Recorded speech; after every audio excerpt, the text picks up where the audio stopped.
Assalamualaikum warahmatullahi wabarakatuh. Hai semua, apa kabar hari ini? Semoga kita semua selalu dalam keadaan sehat walafiat. Amin amin ya rabbal alamin. Di video kali ini, Mak anak 3 ini mau berbagi pengalaman atau mau bikin budgeting bulanan dengan gaji yang pas-pasan. Jadi gajinya itu berapa? Gajinya itu 1.500.000 ya teman-teman. Nah, apa bisa ya satu bulan dikasih budget 1.500.000 aja ya? Kita akan lihat budgeting bulanan versi aku ya. Nah, di sini udah aku tulis budgeting bulanan gaji 1.500.000. Nah, untuk gaji 1.500.000 itu memang ini aku bikin budgeting bulanan versi kelas menengah ke bawah ya teman-teman, atau yang gaya hidupnya itu sederhana. Karena kalau yang kelas menengah ke atas mungkin nggak cukup ya kalau segini, dan juga disesuaikan dengan gaya hidup kita masing-masing. Nah, ini aku tulis juga penghasilan ya, penghasilan 1.500.000. Ini tuh kayak penghasilan yang pokok gitu ya teman-teman. Bisa kadang-kadang dapat kayak uang ceperan gitu. Nah, uang ceperan itu fungsinya untuk apa? Nanti aku jelasin juga. Nah, jadi kita bagi aja ya langsung. Yang pertama ini adalah pengeluaran wajib. Jadi aku tulis di sini wajib. Wajib itu apa? Nah, wajib itu maksudnya untuk yang pengeluaran kewajiban kita gitu ya, kayak yang misalnya kita nyewa rumah ya kita harus bayar kontrakan. Jadi kita harus keluarkan dulu, di sini harus tulis biaya kontrakan atau mungkin cicilan atau mungkin arisan. Tapi di sini aku nggak ada pengeluaran yang wajib ya, karena aku sesuaikan gaji segitu tuh. Kalau bisa jangan ada cicilan, jangan kayak ngambil cicilan atau nyewa rumah. Nah, kebetulan dulu itu aku nggak nyewa rumah ya teman-teman. Terus yang kedua pengeluaran RT. RT itu artinya rumah tangga ya, pengeluaran rumah tangga. Jadi ini pengeluaran yang penting. Setelah wajib baru pengeluaran rumah tangga. Nah, yang pertama itu aku tulis belanja bulanan. Jadi untuk belanja bulanan itu aku kasih jatah 300.000 satu bulan ya. Karena ini untuk anggota keluarga yang masih 2-3 gitu ya teman-teman. Jadi kayak awal-awal nikah sampai punya anak 1 gitu. Dan insya Allah 300 itu cukup ya kalau aku dulu. Terus yang kedua belanja mingguan. Jadi belanja sayur gitu ya, sayur lauk pauk itu aku belinya mingguan. Satu minggu tuh aku kasih jatah 50.000 kali 4 ya, 4 minggu berarti 200.000. Insya Allah itu cukup. Jadi disesuaikan belanjaan kita, sayur lauk pauk kita itu dimaksimalkan lah ya, pokoknya dikondisikan dengan budget kita yang segitu, yang minim, karena dilihat lagi dari penghasilan kita yang pas-pasan. Lalu yang ketiga ini uang bensin ya. Uang bensin itu juga penting ya teman-teman, karena pasti kita punya kendaraan dan pasti kita akan sering keluar rumah. Nah, itu aku kasih budget 200.000. Insya Allah cukup ya. Terus yang keempat uang jajan. Di sini aku tulis 300.000. Jadi uang jajan itu bisa untuk uang jajan kita, uang jajan anak-anak ya. Kalau pas sesekali kita kepengen jajan di luar atau mau beli makanan di luar kayak gitu ya. Jadi itu ada dana uang jajan. Terus yang kelima uang gas dan air. Di sini aku kasih jatah 50-100.000 lah ya teman-teman. Karena kalau masih anak 3 itu kadang kan kita nggak terlalu sering masak ya. Jadi 50 cukup. Tapi kalau teman-teman misalnya yang agak boros masak-masak gitu, kasih budget 100.000. Jadi di sini aku tulis 100.000 aja.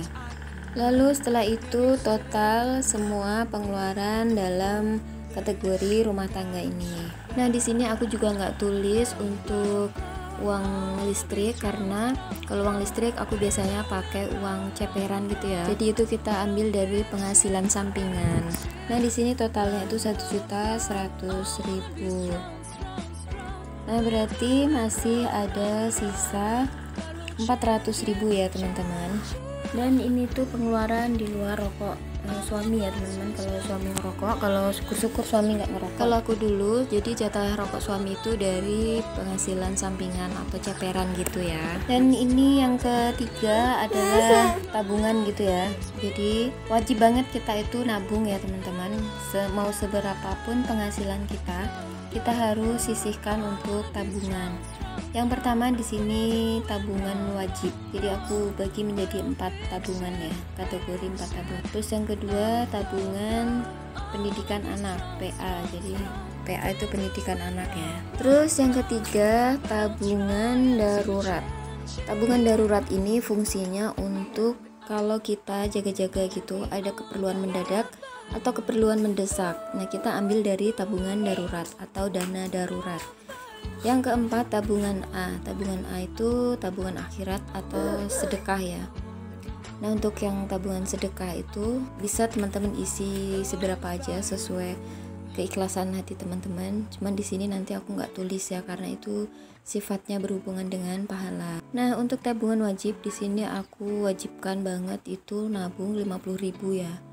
Kalau bisa lebih kasih lebih. Jadi disesuaikan lagi. Terus tabungan pendidikan anak aku kasih 100.000. Lalu tabungan darurat aku kasih juga 100.000. Dan untuk tabungan A nya atau sedekahnya itu aku nggak tulis ya teman-teman. Jadi itu bisa disesuaikan dengan kemampuan kita kayak gitu. Nah, di sini aku total. Jadi aku total untuk kategori tabungan, pengeluaran untuk tabungan ini 250. Terus sekarang aku mau jumlahin atau aku total semua sama pengeluaran rumah tangga dan pengeluaran wajib. Cuman karena pengeluaran wajib nggak ada, jadi pengeluaran rumah tangga aja ya. Totalnya 1.350.000, berarti sisanya itu 150. Nah, itu untuk ngisi tabungan A nya itu. Nah, itu sesuaikan aja teman-teman, mau semua atau mau seberapa aja. Dan fungsinya itu kalau untuk sedekah tuh bisa juga sebulan sekali kita langsung kasihkan ke orang yang membutuhkan. Bisa juga sewaktu-waktu kita ketemu orang yang membutuhkan kita kasih atau kita bagi, pokoknya terserah teman-teman aja gitu ya. Nah, di sini udah aku total pengeluaran, terus aku jumlah dan aku tulis di sini gaji 1.500.000. Lalu aku kurangin dengan pengeluaran. Nah, totalnya 1.350.000 ya pengeluarannya. Itu yang di luar dari tabungan A tadi. Nah, jadi sisanya teman-teman bisa lihat sendiri. Oh ya, untuk yang tabungan darurat itu juga berfungsi kalau kita mau ngasih orang tua atau pas kita memang ada keperluan yang lain, misalnya undangan atau yang lainnya. Karena itu kan 1 bulan 100.000.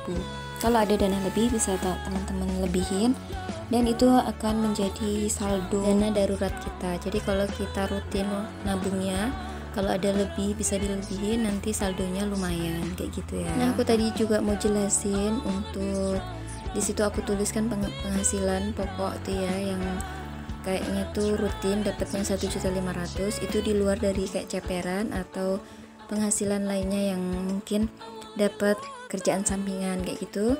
Nah, itu biasanya bisa berfungsi untuk uang pegangan suami, untuk pegangan aku, terus bisa juga untuk kita nabung. Jadi kalau ada lebihan penghasilan itu dan sudah di luar dari budgeting ini, aku gunakan untuk menabung. Jadi bisa kita tambahkan ke kategori tabungan wajib dan juga kategori tabungan darurat ya teman-teman, karena itu lumayan penting juga. Jadi yang wajib itu ya memang wajib untuk kita nabung biar kita punya tabungan gitu ya. Jadi kalau untuk kedepannya itu kita nggak bingung ya, misalnya kita butuh sesuatu, kita mau beli sesuatu, kita punya tabungan. Dan untuk dana darurat itu juga penting karena itu berfungsi untuk banyak hal ya. Bisa untuk bantu orang tua, untuk kasih orang tua, untuk pengeluaran yang lain kalau ada kepentingan yang lain kayak gitu. Terus kalau ada lebih juga bisa kita tambahkan ke tabungan A, karena itu juga termasuk bagian penting dalam kehidupan kita ya. Kalau kita banyak sedekah, insya Allah banyak pahala kita, banyak lagi rezeki kita yang kembali ke kita kayak gitu. Jadi jangan takut untuk sedekah ya teman-teman. Nah, untuk pendidikan anak itu insya Allah cukup 100.000 per bulan. Kalau ada lebih juga nggak apa-apa dilebihin, karena ini kita nabung dari awal nikah. Jadi insya Allah pas anak kita mau masuk sekolah itu dananya ini atau saldonya udah lumayan kayak gitu ya teman-teman. Nah, untuk teman-teman yang misalnya ini ngontrak rumah atau nyewa gitu, ini bisa disesuaikan sendiri ya teman-teman untuk pengeluaran yang lainnya, karena ini pengalaman aku pribadi ya, jadi aku tulisnya sesuai pengalaman aku. Nah, begitu saja ya budgeting bulanan versi aku dengan gaji pas-pasan 1.500.000. Insya Allah cukup dan kita tetap bisa nabung, kita tetap bisa untuk sedekah. Semoga ini bermanfaat atau menginspirasi teman-teman yang mungkin punya gaji yang sama seperti yang aku tulis ini. Jangan lupa di like, komen, dan subscribe buat teman-teman yang belum subscribe channel aku, dan yang udah subscribe aku ucapin terima kasih banyak. Sampai jumpa di video aku selanjutnya, karena setelah ini aku bakalan bikin video budgeting bulanan versi aku yang sekarang. Pantengin terus channel YouTube aku, jangan lupa nyalakan tombol loncengnya agar kalian tidak ketinggalan video terbaru dari aku. Wassalamualaikum warahmatullahi wabarakatuh. See you next time.